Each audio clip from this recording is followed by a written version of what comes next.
pengambilan kroto.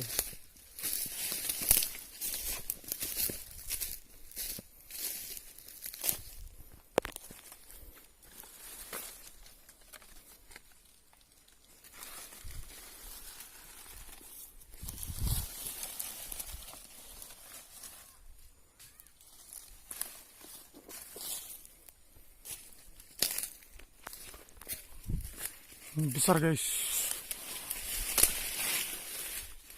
tuh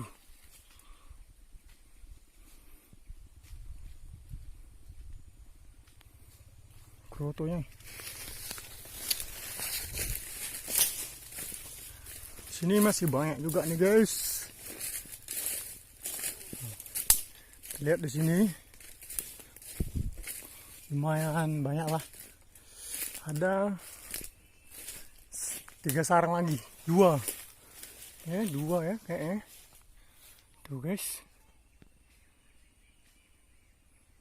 nampak kan?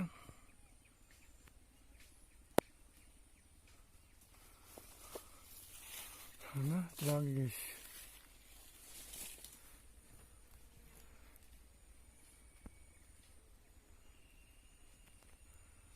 Ya,